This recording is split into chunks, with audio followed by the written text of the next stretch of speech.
A source for sports, Surrey, the Hockey Shop, thehockeyshop.com. This is In Goal Radio, the podcast. I'm Darren Millard. You know, parallels to goaltending can be found almost anywhere if you're looking hard enough, including this podcast, as we lean on past episodes and take what we learned that could potentially make this product a little bit better the next time out. And like playing goal, we have to be a little bit quick on our feet. There's a fine line between being prepared and then adapting as you go. And as we bring in the founders of In Goal magazine, Dave Hutchison and Kevin Woodley, last time out, we set up the fact that episode 16 was to feature Sean Burke as the feature interview. But that conversation will now be bumped back to episode 17 because being as adaptable as we've become, we've moved around and squeezed in the winningest goaltender in Montreal Canadiens history, Carey Price, who became available at the last minute, and we are pleased that Carey Price is coming up. So, Hutch, Carey Price makes his in-goal radio debut. How nervous do you think he was for this conversation? I think you could tell, especially when Kevin asked him in the interview why he enjoys going to Kelowna every summer, and sort of suggested that it might be to hang out with us. It was nice of you to try that, Kev. Yeah, it was great to have Carey on, and we've been really fortunate to meet with him each of the last, I guess it's 3 summers now up in Kelowna for a day, courtesy of our friend Eli Wilson, who puts on this sort of magical camp for a day where 18 kids, or in one case a beer leaguer, come in and get to spend the day with Carey. And it's an amazing experience. They have breakfast at the table together. They do their dry land together. They have a couple of ice sessions together. Carey is in the room with the kids, changing like he's a teammate, talking with them, answering just about any question you could ever imagine. It really is just like you're hanging with the best goaltender on the planet for a day. Kevin? Yeah, I think it's funny because I think he's actually gotten more and more comfortable in that environment. We've watched it, Hutch, from the year one through last year, where now it's ironic, actually. I think when we had him on the interview, and I love how you said we just squeezed him in, Darren. Yeah, absolutely. Yeah. We totally, we were willing to go that far and make that adjustment just to get Carey on. You know what? Like we weren't just lining up. I was ready to do a 2-pad stack, and then I decided, no, I'm just going to do a butterfly slide. At the last minute, I'm that adaptable. Yeah, it's good. And Carey talks about 2-pad stacks in his interview, but it's interesting. We wanted to try and work in listener questions for this interview to sort of imitate, capture what it's like to be in the room with him at that event, because it really is just sitting around shooting the breeze. But I think actually forcing the listener questions into this interview made it even more formal than what it's like in that room. Like, it really is just a conversation. When you're in on this day, you're sitting in a locker room like you would with your teammates as a kid, like you would with your beer leaguers as an adult, and you're just talking hockey. You just happen to be talking hockey with and asking questions of the best goaltender, arguably, in my opinion, in the world. So it's a pretty good deal. We're happy to be along with it. And as I understand, there's still a few spots to squeeze in. So you can check out the website and all the social media for both Eli Wilson Goaltending and In Goal Magazine to get more of those details. I think. Okay, so a couple of things. Tendy Fest is coming up, and I'll get to that in just a second because I'm going to experience it for the first time. But the Carey Price Day at Eli Wilson Goaltending Camp, you mentioned beer leaguer, Hutch. Yeah. Like, people all ages can sign up for this? Absolutely. People all ages can sign up for it. Cool. The beer leaguer who came out was just a fantastic guy. I think he was from Montreal. And the camp includes, and I think the deadline is at the end of today, to have a set of custom CCM gear included for each camper. After today, they'll still be able to register for the camp, but the orders have to go in. So, but I mentioned that because the beer leaguer who came out was kind enough to donate the gear back so that it could go to a goaltender who couldn't afford gear for himself. For his regular season play. For him, it was really just all about that experience of hanging out with Carey. And absolutely, everybody's welcome.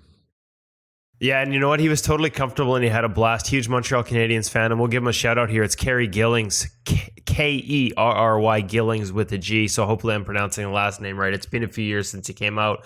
And he is our only beer leaguer to date. I'm surprised we haven't had more, because the environment is such that whether you're 10 or 40 or even older, you're going to be comfortable there. And that's the thing, as I said, Carey kind of makes you comfortable no matter who you are. Hey, if you can be comfortable with us in the room, you can be comfortable with anyone. One thing he probably wouldn't do for the beer leaguers that he does for the kids, though, is tie skates, put toe ties on, tape sticks. I mean, it really was pretty amazing. We decided one year that we'd get Carey to tape a stick the way he likes to do it on video, and we'll probably get one of those up on our social before too long.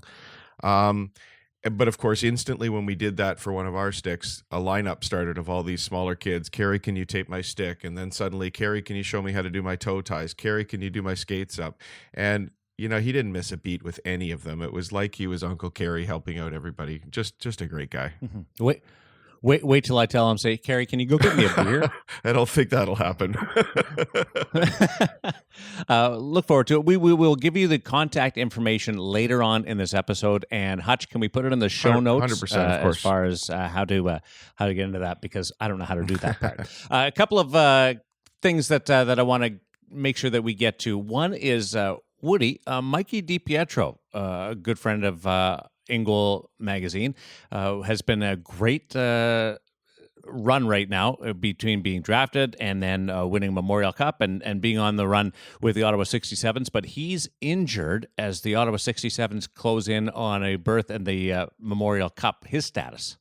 Yeah, it doesn't sound good. I think if you know Michael DiPietro, the prognosis is something he thinks, like everything else, any other question marks, he'll overcome in time for the Memorial Cup. But Memorial Cup's like 11, 12 days away as we record this today. And it's typically a 5 to 6 week injury. It's a high ankle sprain. You saw him sort of go into reverse VH at speed and just kind of collapse off a rush chance. And I think everybody, it's funny, the InGoal writers group that we have on Twitter right away is like everybody speculated high ankle. And that's what it is. And it's one that you have to be careful with, I think, as a goaltender, as much as Mikey will be keen to get back and think he can overcome it. If you think about the movements we go through and the need to maintain mobility and range of motion through the ankle, and you think about the mobility that's a key part of his game. I mean, the kid's just so dynamic and explosive. He's probably in tough to get back for the Memorial Cup, but I would never count him out of anything. It's just too bad because it's been a nice run. We all know what happened here in Vancouver when he got thrown into the game. Didn't go well. I thought and heard some things about when he went back to Ottawa was maybe a little too focused on next season in the NHL, right down to he wore his NHL chest protector in the Ontario Hockey League rather than going back to his NHL or his, OHL legal, not NHL legal, much larger, more coverage chest protector, because it was all about getting ready for turning pro next year. And I wondered, as he struggled when he first went back, whether that was costing him a little bit. But clearly he's made the adjustment. And I mean, he was perfect in the playoffs before the injury. I'd never count this kid out of anything. I love his attitude. I love his work ethic. I love everything sort of about his game and how he approaches it. And you hope he'll be back. If not, I guess the good news is he'll be ready to start training probably by June or July and get ready for a big season as first year pro after that. Looking forward to the Memorial Cup, and becoming a potentially a two-time winner with two different teams would be something very unique for Mikey DiPietro. So we have the Eastern Conference Final set up, and Tuukka Rask is a former Toronto Maple Leafs. I'm going to troll Maple Leaf fans right now. Tuukka Rask is a former Toronto Maple Leaf, and Curtis McElhinney was lost off waivers. They could be the starting goaltenders for the Eastern Conference Final. What an incredible, weird journey this has been for Curtis McElhinney. Yeah, and he's a guy that's been good with us at InGoal over the years. Like one of our favorites because of that, right? Like you have good conversations along the way. I thought he made big strides in his game, and he's told us and would, I think, tell people the same in Columbus when he was with the Blue Jackets. As much as that term didn't end well for him, I think it was an injury that kind of finished off his time there. He really sort of modernized and updated his game there under Ian Clark, and he was so good last year for Toronto. I don't want to ignite the whole Maple Leafs backup who should have been controversy. There's enough of that going on in that city all the time, it seems. And we happen to be fans of Garrett Sparks as well. But, to do what he did last year, to post a 934 playing every 12 days on average, is just an incredible sort of testimony to A, the mental strength he has, and B, that foundation that he's developed in his game. Like, to me, technique breeds consistency. If you're relying on rhythm and feel too much, there's no way you're able to find your form playing once every 12 days. It's just not possible. And I think we saw both those elements come into play when Mrazek got hurt. Comes off the bench, something he's done in Toronto before, hasn't played in a while, and he just knows and believes and trusts that foundation, his game, his staples, his anchors, and he's able to go out there and play to them right out of the box without sort of letting all the mental clutter that could probably get in the way of a lot of guys get in his way. So it's testimony to a lot of positives about him as an athlete and as a goaltender. Some are innate and some are experienced from the mental side of things. Some are evolution in terms of technical and the way his game has evolved over the years. And you're kind of seeing that all together right now in the playoffs. That said, fully expect Peter Mrazek to start game one of the Eastern Conference Final. He's a different goaltender. I kind of put it this way. Mrazek's he plays way more sort of outside the box and around the edges. Curtis is a lot more structured. And in some ways, that's why it makes sense, as good as Curtis was in the second round, to go to Mrazek. Because if that injury Mrazek suffered doesn't allow him to be dynamic and you need to go to Curtis, he's able.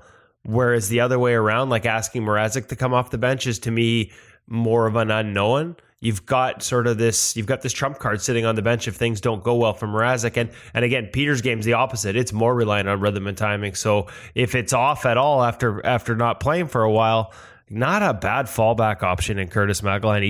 Even if you could probably start him and still have success, he's just such a good option coming off the bench that's probably the way I'd roll if I was Carolina out of the gate. And for the kids, use the interweb, because this is nothing new for the Carolina Hurricanes, going back to 2002, 2006, and their runs to the Stanley Cup Final using both goaltenders or multiple goaltenders on the road to a fourth round. It's Curtis McElhinney, the oldest goaltender to make his first career playoff start, and he's in goal for Carolina as they go to the Eastern Conference Final. And Jordan Binnington, 10's goal for the St. Louis Blues as the Blues return to the Western Conference Final. Let's move over to Tendy Fest. Hutch, what do I need to know? My final little Coles notes for Tendy Fest as we get ready for things happening in a couple of weeks. I think you got to be ready to be interactive, Darren, because I remember the first year we went when there was a little bit of a hiccup. We mentioned it in a previous episode because the power was out in the rink.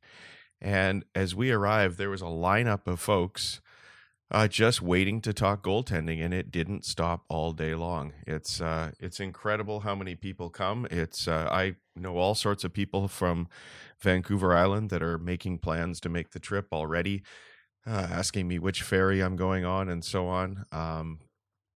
People are really excited, and it's a chance to interact with all kinds of people.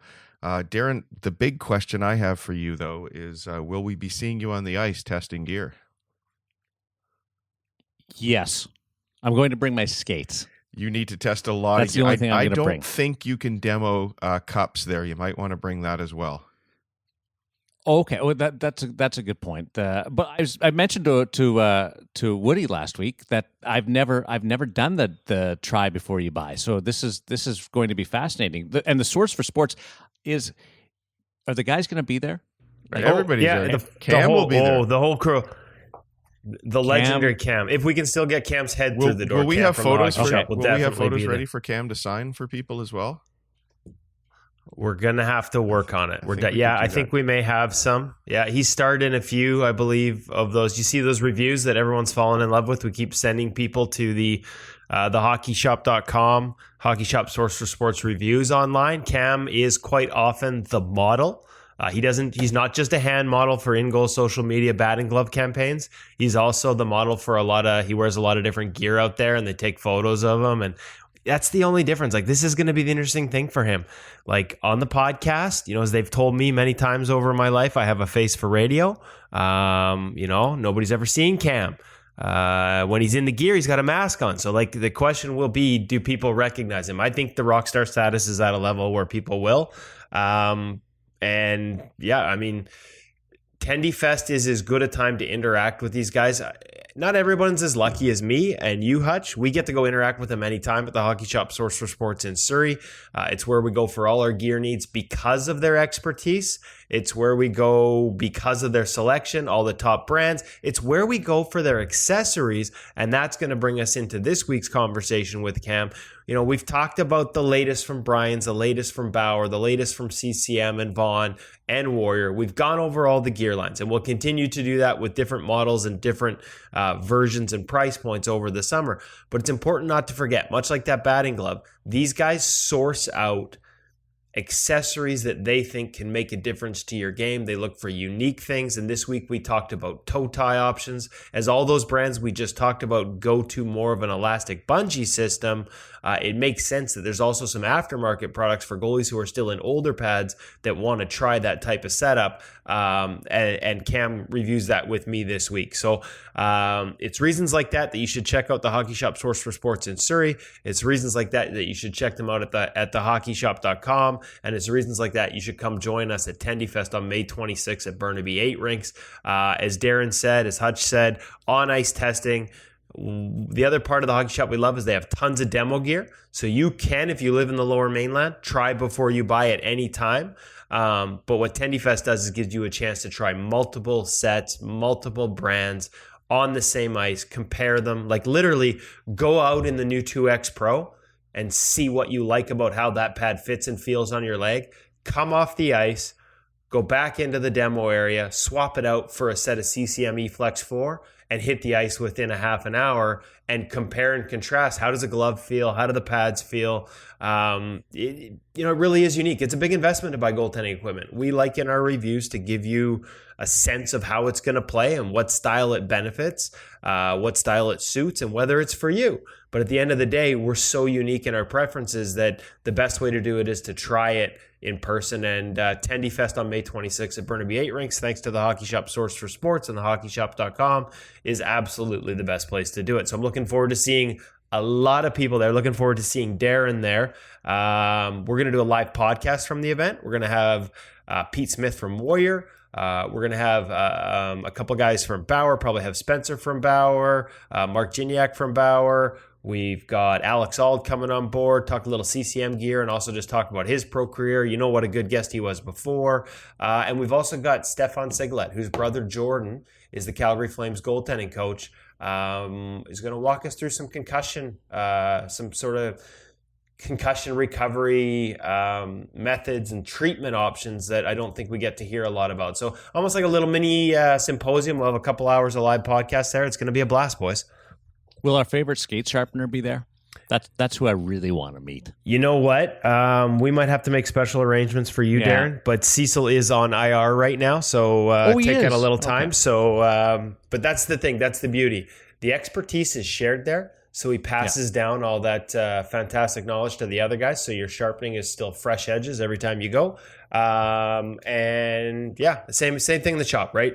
They know how to talk gear. That's why we love it. You're not walking in to talk to high school kids that are forwards to try and sell you goalie gear. You're walking in there to talk to lifelong goaltenders that all play the position, that have intimate knowledge of how each piece of equipment is going to work for you. We should probably just follow up. Darren, I think showing up only with skates, and maybe even if you bring your cup, isn't quite going to be enough. They don't have every little bit of gear available for testing. Good point. There's plenty of gloves and pads. I think I saw some pants and chesties going out, but I don't think there's nearly as many if there are.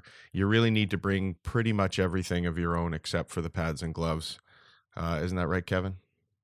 Yeah, for sure. Like I said, there may be more opportunities to test. I'm not sure about sticks. But at the end of the day, you need to bring with you everything except the pads and gloves that you would normally wear. Obviously, they're not going to lend you undergarments and jocks. And I'm not even sure about pants. You need to definitely bring your own. It's all about the pads and the gloves for the most part, the chance to test those, and just tons of sizes. You've been there, Hutch. Like, you see the fleet that Bauer brings. Like, it's an entire wall of this big gymnasium. Like, half the wall is all Bauer products. So whether you're a kid or a senior, whether you want to try the highest price point or the next one down, they're going to have everything there. Date and time. May 26th at Burnaby 8 Rinks in Vancouver, and a little bit of the suburbs of Vancouver and Burnaby. And the time is... That's a good question. Before you give the time... Before you get the time, you can buy that day? You can buy that day. Yes, you can. Okay. So you're bringing the checkbook, Darren? What's going on here? Well, that's what I'm thinking. Like, I might bring an empty bag, borrow your stuff beyond my skates and cup.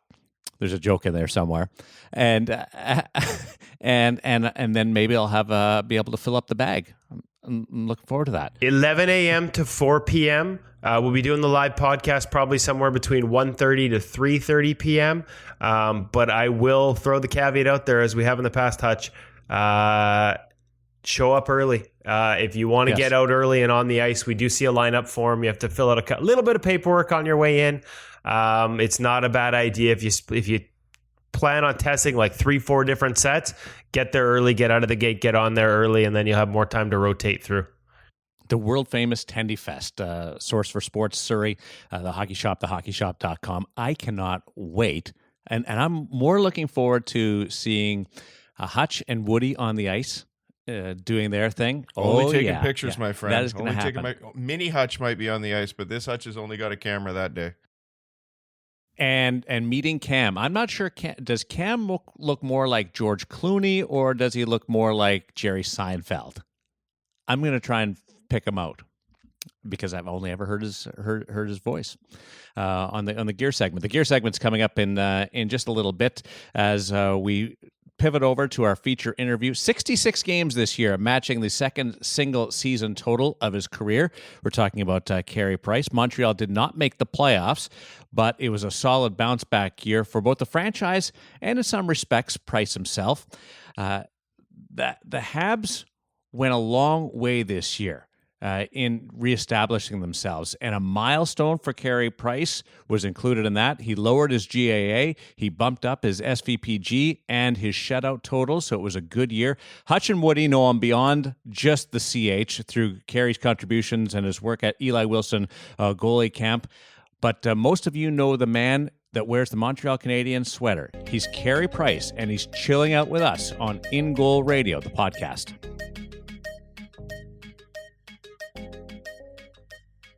Unusual that we get to catch up with these athletes during such a period of time where we don't know exactly what's going on. So, Carey, what are we interrupting right now? Well, I just got back from the gym and just ate lunch. So now I'm overlooking little Millie, and she's in her little jumper.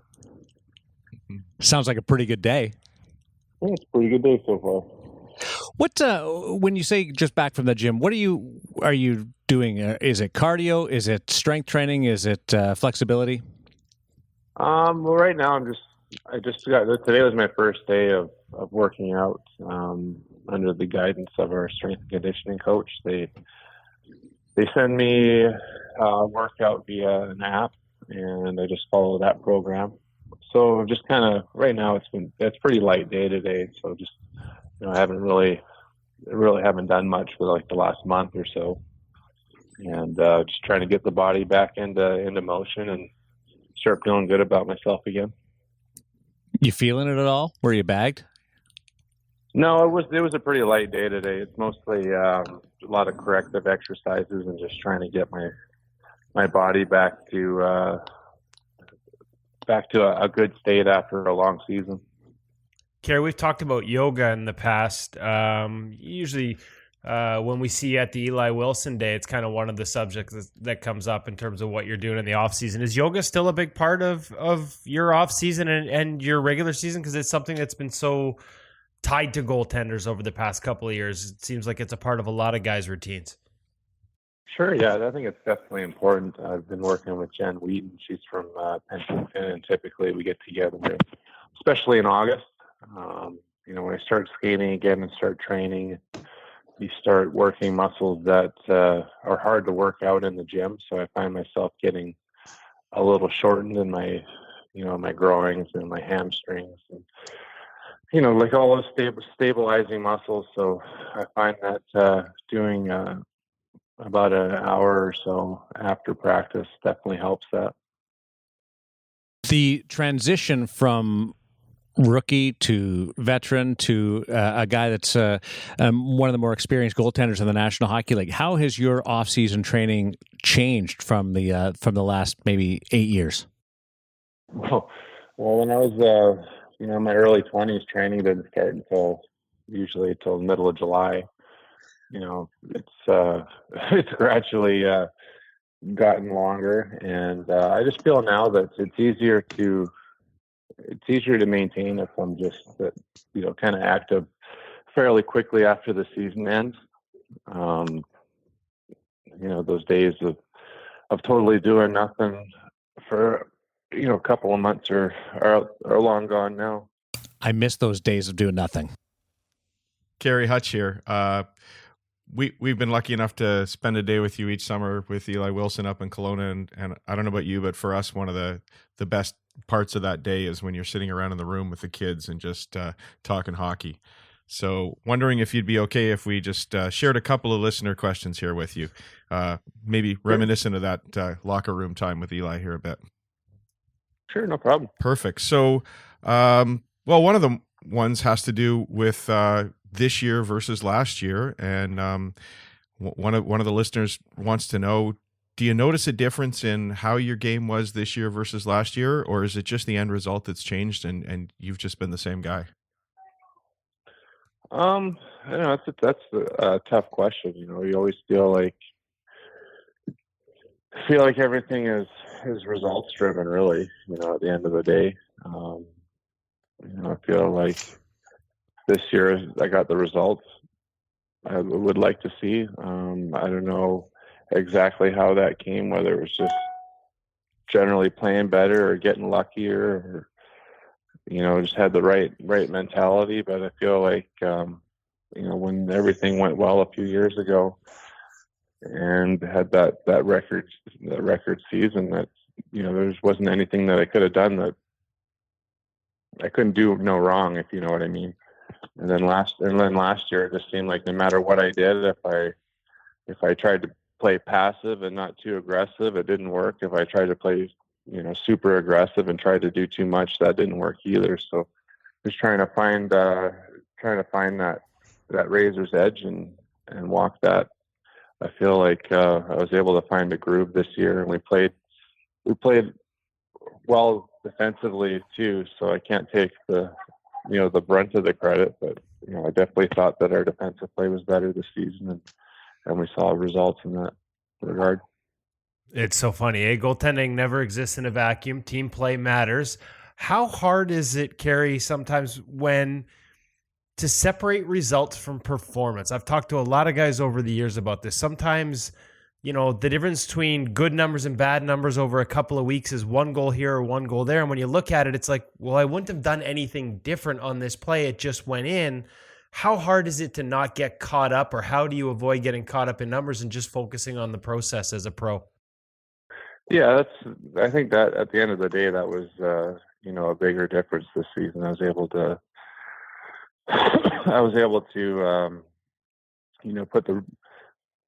put goals behind me easier. I think for myself, the NHL has changed so much between the time I started and what you see out there today. And you can't get too caught up in giving up, 3 or 4 goals, because that's just going to happen more regularly in today's NHL. You see it you see it on a nightly basis where you see, teams are putting up 7-8 spots on a regular basis. So it's a trying time to be a goalie, but it's also a great challenge. Just picking up on something that you mentioned about being aggressive or passive, and the way things end up going around you in game, based on how your body feels or how the game is going. Do you adjust that, or do you just stick with the game plan and what you guys have worked on? Yeah, I try my best in practice to prepare, my game. So I do all my thinking in practice, and so by the time I get to the game, I just play instinctually, because I don't want to be, overthinking or overcomplicating things out there. So there's always certain things that you key in on, like, situational awareness of, the shooters, which hand the shooters are and whatnot. Tip situations are always things that you're reading and trying to think about during a game, but execution is something I just try and let happen instinctually. Okay, if we just take it back to the listeners here, we got a question from Evan Barry that I think flows into what we've been talking about here, Carey, and he'd like to know what methods you use to keep yourself calm in the chaos, stress, and frustration out on the ice. It's not always the easiest thing, but I think like you said, as a veteran guy on the team, it's important that I maintain composure. There's times where snapping is necessary, and getting a point across is necessary. But I feel like, at that instance on the ice, whether you get scored on or you get a bad call against you, it's just important to stay focused on the task at hand. When was the last time Carey Price snapped? It happens not like super regularly, but I think the last time it happened on the ice was probably in Anaheim. And that was 2 seasons ago, not this past season, the season before. And, they will tend to play those situations, when they happen. So I think it's important, especially to stay composed when everybody's watching. Okay, we're going to go back to the listeners one more time here, Carey. In part because they actually ask much better. As you know, when we're in that locker room at the Eli Wilson camp, they usually ask a lot better questions than I tend to. So I'm just going to lean on them from now on. So Jorah Lev, who's a 10-year-old from Edmonton, I believe, just wants to know about your game day routine. What do you do on a game day to make sure when that puck drops, you're ready? Well, the morning's kind of hit or miss, I guess. We some days we skate, other days we don't. I feel like there's some days where I feel like I might need to skate a little bit to get moving if we've had a couple of days off, or for whatever reason I haven't practiced. It's important that I get out in the morning and skate around a little bit. But if I'm playing a lot and we get a lot of practices in or whatever, a lot of times I'll take an option now. But when I get to the rink, typically, a couple of hours, 2.5 hours before the game starts, I don't do anything really unusual. I'll usually, change into my shorts and t-shirt and whatever, and then tape my stick. And that's something that I usually do every game. I usually tape up a new stick. Most games I'll tape up a new one. But other than that, I'll stretch a little bit, talk with the guys. We usually have a pregame meeting where we go over tactical stuff with forechecks and power plays and penalty kills and whatnot. So I don't think I really do anything unusual. I could try and do a dynamic warm up like we cover at the camp, and listen to music. Following up on that, we have KPhrase85. I got to be honest, his account's locked, so I don't know who this really is. But just to continue, after a game, he wanted to know what your go-tos are for recovery after a game, after practice in the season. That's another thing that's kind of situational too, because when we're on the road, a lot of times we're practicing up at maybe somebody at another team's practice facility, or after a game, we're leaving right after the game, so you don't get a ton of time to do a whole lot of recovery stuff. You might get a quick stretch in after a game or after a practice, but everybody wants to get that equipment and all your stuff packed up right after practice to get it moving, whether it's to the plane or back to the game rink to get packed up. So I find that my post-game routine at home is typically a little bit longer. Sometimes I'll stretch directly after the game, or sometimes I'll stretch it when I get home. Is there are you a foam rolling guy? Do you foam roll after? We've seen you pull out I've seen you pull out like the golf ball before you go down the ice for the bottom of the foot. Is that something you use? Again, I guess depends on the time you have, but is that part of that routine? Yeah, I'm a big foam roller. I enjoy it. I feel like it helps kind of get your back feeling good, and there's lots of things you can use the foam roller for, but yeah, I'm definitely a big believer in it. All right, well, foam roller gets us a little closer to gear, and A Flores 29 on Instagram would like to know, why did you stick with the all white gear in the end? Just the guys liked it. I don't know. I don't know if like all white pads necessarily look that much bigger or not, but things were going well with the white pad, so we just stuck with it. When you said guys like it, like your teammates liked it, or? Yeah, teammates like it. They called them the white pillows. I had a set of all red pads that I wore quite frequently in practice too. Yeah, the guys like those too. I like those for sure. So J. Pat Stewart, also on Instagram, sticking with the gear theme, wants to know why you switched to the 590 break. It's something that I played around with last summer. I just thought that I don't know. I just kind of like that leading edge on the top of the glove, and I like the way it presented itself when I was reaching towards pucks. Did it impact you playing the puck at all?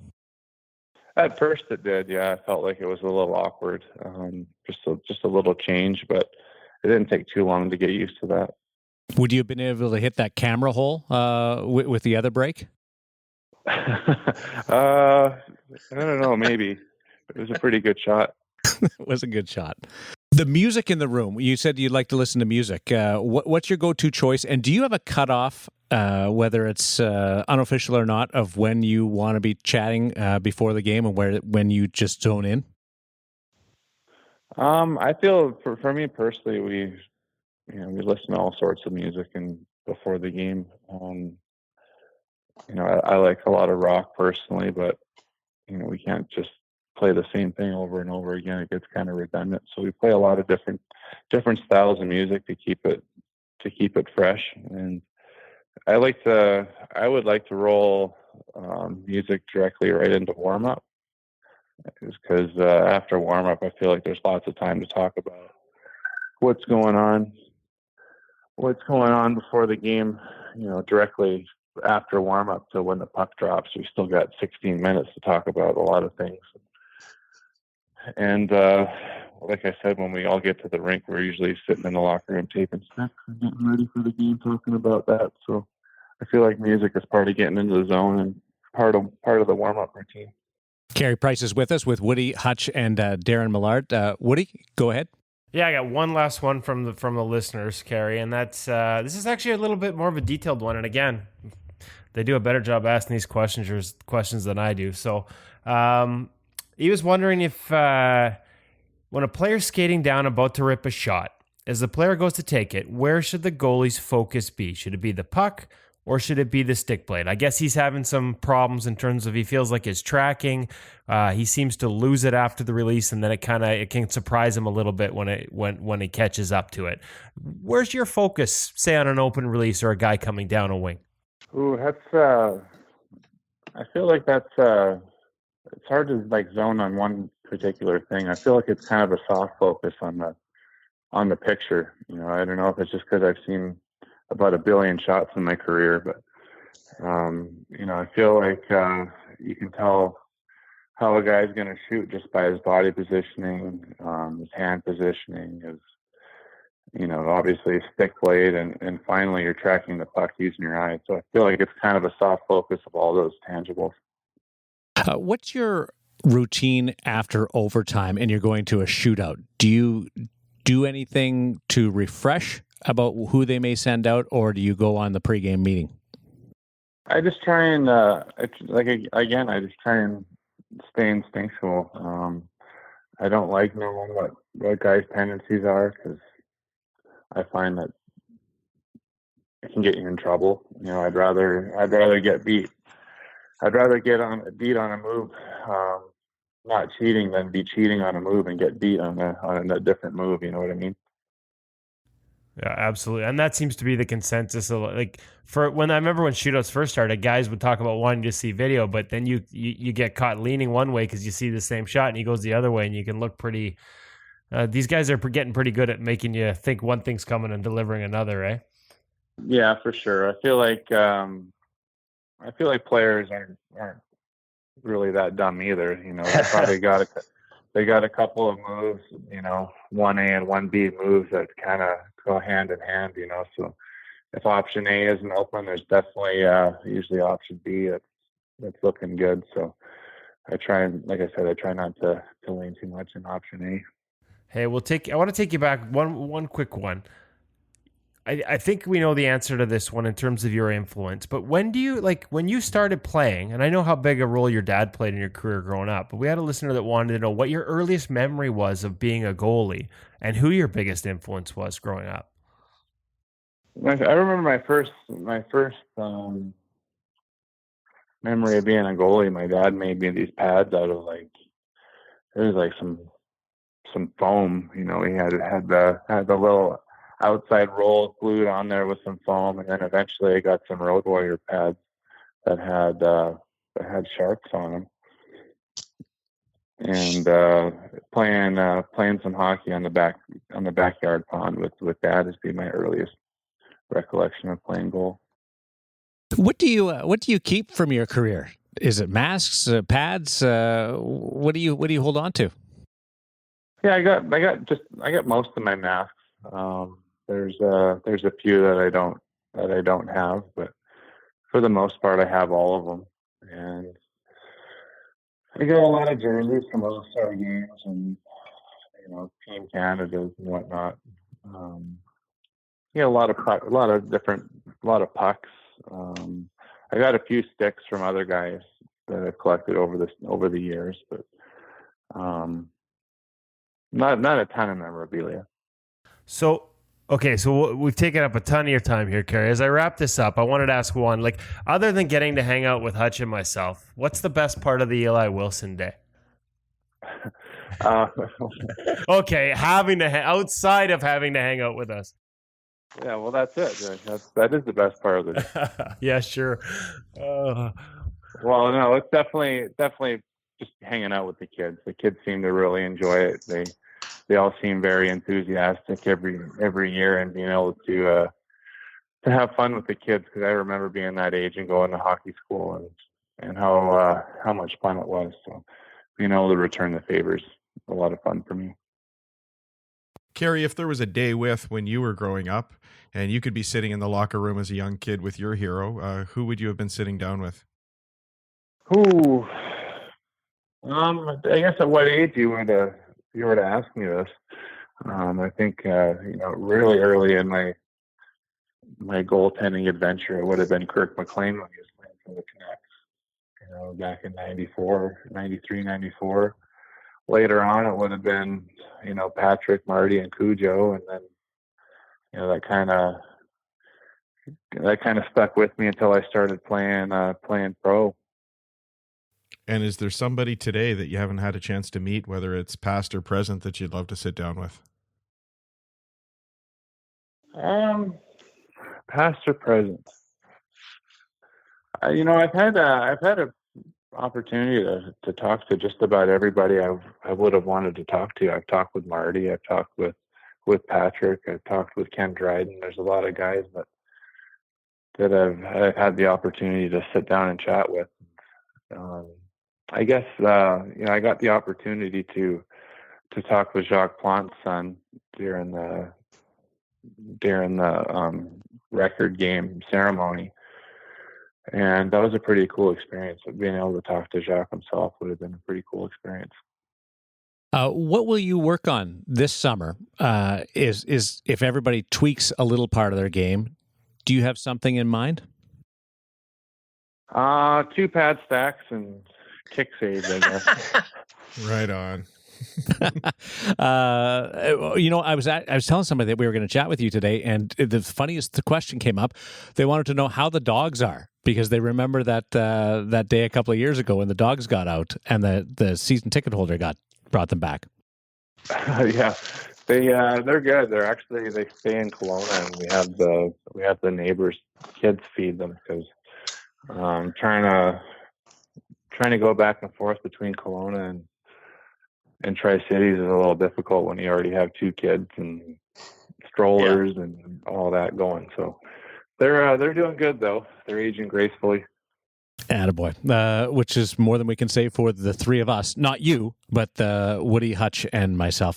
Thanks for doing this, and we look forward to catching up at Eli's. Sounds great. Looking forward to it. Thanks, Carey. See you in Kelowna. No problem. Talk to you later, guys.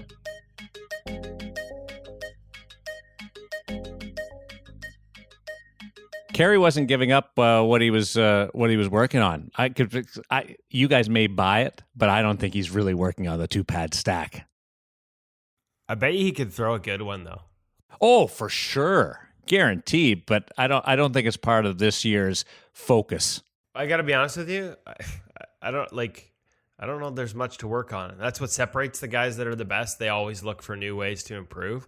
But I'm not sure that the general public appreciates how good. I'm not sure the general managers appreciate how good his season was last year. Frankly, he should have been a Vezina finalist. When you get a look at the advanced numbers, especially through our friend Stephen Valaket at ClearSight Analytics, and they track every shot in the NHL using 34 points of data per shot. To me, they're one of the most in-depth evaluators of shot quality that we have.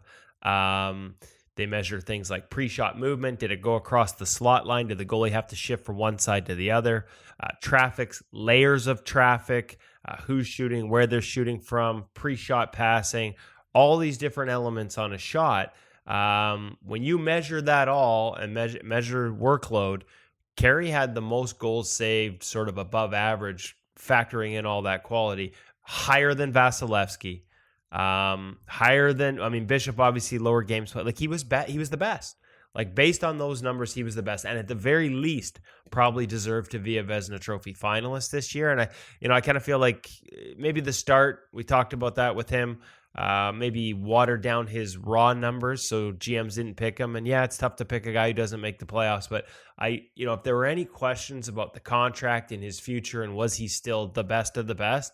Like if you really break down his season, those questions were answered. He was freaking good for the Canadians last year. He was, and he's. What struck me is that's him, right? What you see, the calm, the casual, never gets excited. He was the same on that conversation, Hutch. Except every now and then you need to go snaptastic. Right. I think that was my favorite part of it. It was almost like it was calculating. Veteran. I thought he was going to bring up the Palmieri episode against the Devils a few years ago, but the Anaheim one was pretty good. That's the interesting point. Like it's okay for a goaltender to lose it every once in a while, just like a player. Like a goaltender shouldn't be in my eyes, shouldn't be any different. I don't want you going loony bin after you allow a second goal of a 3-2 game, but every now and then to let it out. Bennington did it in the Dallas series. It's okay. What are your thoughts? As long as you can Hutch? rope it back in. I mean, obviously we want to be calm, cool, and collected as much as we can, but we're all human. And if every now and then you let guys know how you feel, like if you can rope it back in for the next shot, it's fine by me.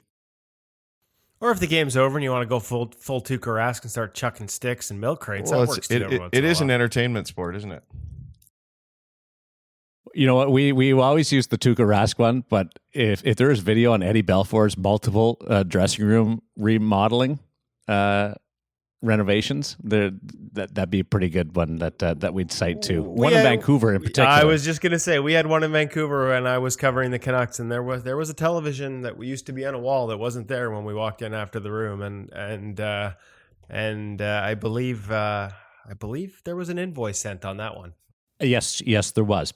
The In Goal radio podcast gear segments have become very popular as Woody is sent out to Source for Sports Surrey and takes the studio and plants it in the basement. And one part about this is just a little inside In Goal radio podcast is I listened to the gear segment beforehand, so I know a little bit about what Woody's talking about with Cam.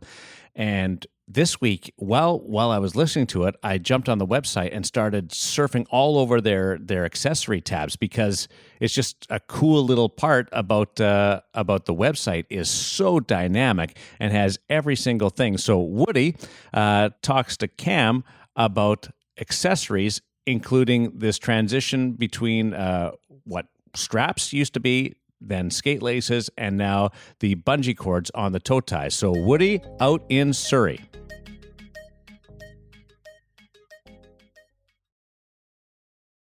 Welcome back to the basement of the Hockey Shop Source for Sports here in Surrey, everybody's favorite goalie department in the Lower Mainland.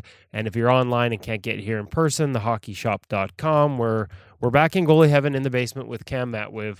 And today we're going to go over an accessory that you're going to be able to get online from thehockeyshop.com for 20% off using the code INGOAL20. So a little teaser there. Now we'll get into some of the different options. We've seen it across multiple lines. CCM with eFlex 4 now has a bungee system. Bauer has a bungee system, toe tie system with the new 2X Pro. Brian's, Warrior. We've seen the other companies sort of move away from skate laces, or at the very least, add an elastic or bungee style toe tie to their stock or custom pads. So everybody's kind of on that train. The question becomes, what are the options if I have old sets and I want to upgrade to a bungee system? Or what's the question if I get ties get cut, whether it's laces or elastic? We saw it with Ben Bishop the other day. Player skates right through the top of his skate, between his skate and his pad, and severs it. You need a replacement. That's where you go to the Hockey Shop and the Hockey Shop Source for Sports to find your replacement. But we got some options. So Cam, walk us through some of the different options. What do you got to start us off with?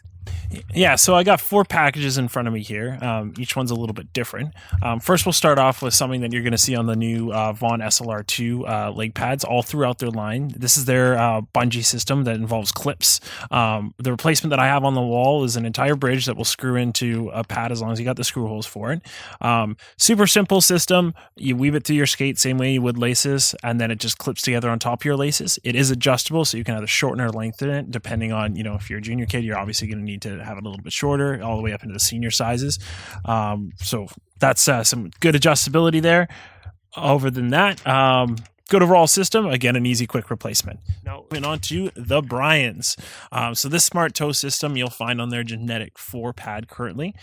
This one is the Panacord, but also involves Velcro as opposed to clips that we saw in the Vaughn.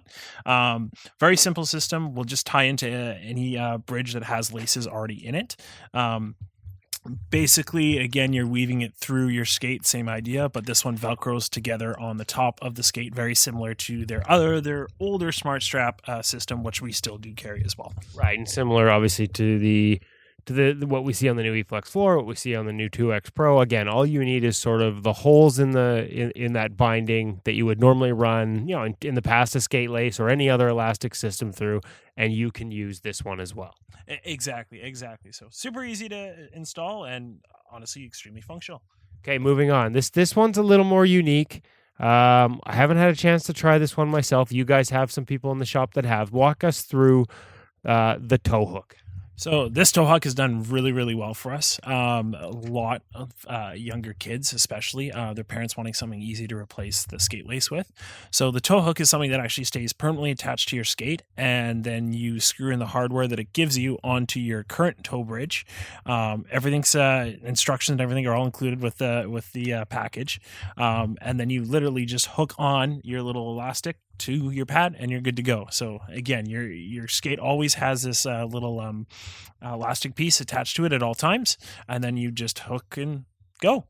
Yeah, we talked about, guys having damage, having that skate lace get cut by, opponents sliding into the crease, the blades up, whatever it is.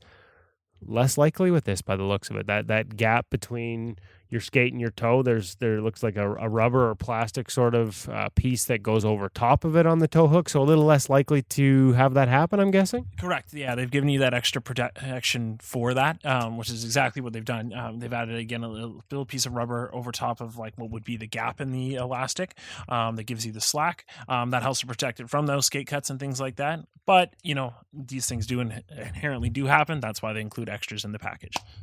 How tough is it to set up? It takes me 5 minutes to do in store. Well, you're brighter. So 5 minutes for you, 10 minutes for me. You're a little smarter than I am. Okay, I can live with 10 minutes. So that's a toe hook by Rydell. And last but certainly not least, a simpler system, but still slightly better than skate laces. We've got the Bauer toe laces, the CRS stretch pack. You sell that as well here. Benefits of that as an option to the other two. So something that's been around a little bit longer than everything else that we've talked about. You saw it on the 1S pads. Once again, if you still kind of like the concept of laces, but you want a little bit more elasticity to that lace, this is the way to go. Yeah, and you can still, the thing that we liked about this one back when we were testing 1S and then with 2S Pro is you can still sort of create a gap there. If you don't want it to be too tight. Again, the idea of elastic is you can have a tight connection to the pad. It pulls back when you get back up out of the butterfly, pulls you back to middle, but you also sort of, you have flexibility to get that skate to the ice. Some guys want a little bit of a gap there. This is kind of a best of both worlds, in my opinion. You can still tie a knot or two, but you don't have to put as many knots or have it as sloppy as you would with a skate lace, but you can still make it easier for that pad to get to the ice or that skate to get to the ice when you're in the butterfly. Exactly. And that's, again, one of the best benefits of it and why we recommend it. Also cheaper, $9.99 for the Bauer CRS toe lace. The other three options that we talked about, the toe hook by Rydell, the Smart Strap system by Brian's, and Vaughn's new Bungee 2-pack, all retail at $30, $29.99, because that sounds better. But of course, if you go online to thehockeyshop.com or check them out at Hockey Shop Source for Sports and use the code INGOAL20, you can get 20% off that as well. Cam, thank you very much for walking us through these options. We talk a lot about the big brands here, but I think it's the little details that you guys understand, whether it's the glove, the sort of batting glove with the padding, or things like this that sort of separate you guys from everyone else, and we appreciate you walking us through it. Thanks, Kevin.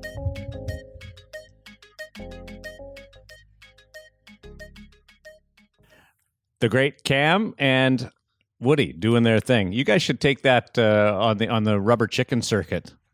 How many dinners do you think you guys could get hired for out there? Woody? I'm still trying to figure out what a rubber chicken circuit is. Oh, the Kev. dinners, the come Anytime. on. They serve rubber chicken at any large dinner for a group of people. So conferences and So clearly the fact that I've never been invited onto the rubber chicken circuit to this point tells you the likelihood of me succeeding. Maybe Cam can drive those sales and drive those invitations, but I'm not a guy that gets invited to these things. So I guess I'll just go wallow back in my corner. I've got one for you. You could be invited to, well, I'll give you a choice. Would you like to be at Source for Sports Surrey and the Hockey Shop, hockeyshop.com? Would you like to be their mask tester? Or would you like to be the person nominated to test their cups? Ooh. See, that's I'm going mask. yeah. Yeah, because I sort of trust the new technology in masks a lot more. And, I kind of enjoy the smell of burning rubber. So, I had one of those a couple weeks ago where the guy got me and that distinct smell, like somebody just did a burnout in the parking lot, filling your nostrils. That appeals to me a little more than a cup check every couple seconds. Although I got to say, I have literally here, we've demoed it. I don't know if they sell it at the Hockey Shop yet, but we have a bulletproof cup. Like quite literally, U.S. military grade. They have contracts with the U.S. military. Bulletproof cup. Now, I haven't tested that one. I'm not sure I want to line up to take a 38 slug off the special area, even though it's I'm done with kids, so I don't need it anymore. But yeah, I'm going with mass testing. I bet you wouldn't need to search too far for people to volunteer to shoot at you. I'm struggling to imagine U.S. Navy SEALs running around with cups on. No, it's Yeah. I mean just the grade of body armor, right? Body armor. Hey, listen, in terms of lining up to take shots at the head, that reminds me of the one and only time where I was this close. It's every beer league goalie's dream to, like, I get the e-bug thing, and that would be cool, Yeah. especially if you turned into Scott Foster, right? The reality is I would crap the bed and be terrible. Scott Foster, that's what makes it so great. He was just great. But the e-bugs almost never get in. Like, to me, the dream is to just to experience a practice, right? Like, to be the guy who gets invited to fill in at practice. And no pretenses. They're going to light me up like the 4th of July. I'm going to get roasted, but I still want to see what it's like. Well, once I almost got close, was doing some off-ice work with Eddie Lack, and the Canucks were doing their, everybody comes back in August and starts skating. And Eddie wanted nothing to do with it because he was busy focusing on the work we were doing with Alex Ald on the ice. I was running video and we were helping him get ready for the season. And I said, well, you don't want to do it. Throw me in, put me in, coach, right? And so it was all set up. I was supposed to go out the next day and I was going to get my shot to be the practice goalie.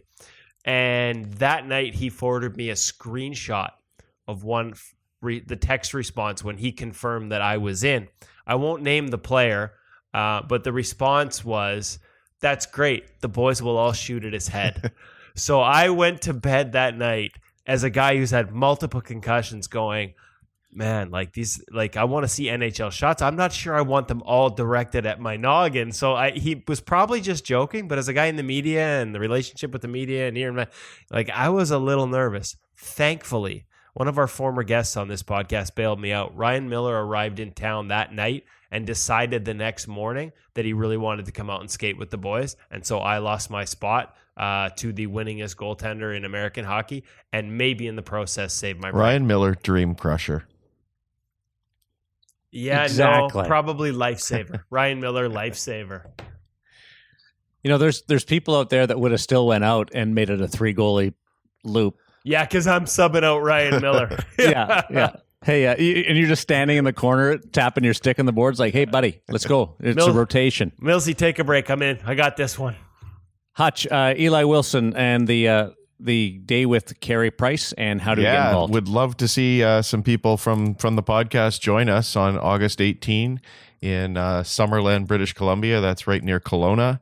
And if you are interested in learning more or joining us, you can go to eliwilsongoaltending.com. Little tab up at the top for camps, and you'll see it listed right up there. Yeah, and just to add to that, Hutch, you mentioned earlier that the camp price includes a full set of CCM custom ordered, whether you want eFlex or Premier 2 gear. You said today is the last day because you have to get those orders in, and then everything changes. Obviously, the price adjusts with it.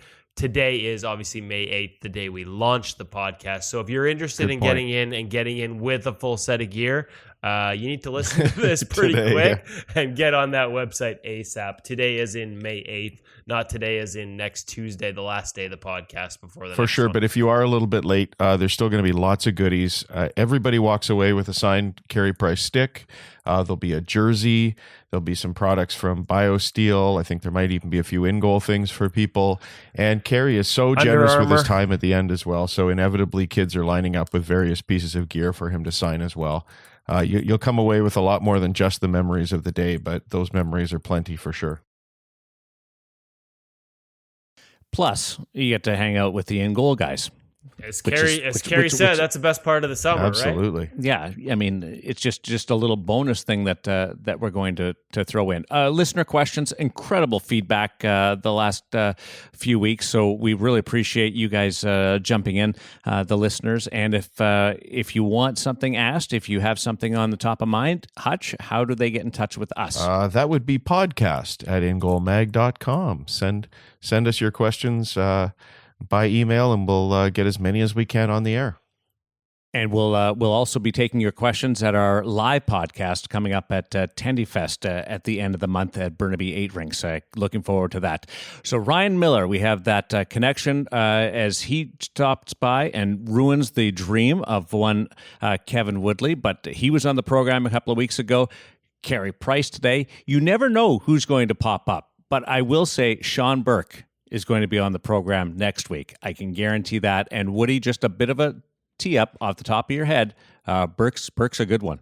Yeah, it's one of the better ones we've had. Actually, we joked about fitting Carey Price in. Honestly, it took a guy of Carey Price's stature to bump Sean Burke back a week because the interview we had with him was just that exceptional. And I guess for our listeners, even better, Sean was so gracious with his time. I think we went like 50 minutes. So you're the bonus for everyone when they come back next week to tune in. Less of us, more of him. I know I was worried that we were going too long, and Woody's just like, he's giving me the signal. It's okay. I'll just keep going. That's what happens when you get me after my fourth cup of coffee. Get me going. It's hard to get me to stop. Thanks to Carey and Cam on behalf of Hutch and Woody. I'm Darren Millard. Thanks for listening. Keep your heel down, your toe up, and that glove open, and catch everything that you can. This is In Goal Radio, the podcast, presented by Source for Sports Surrey, The Hockey Shop at thehockeyshop.com.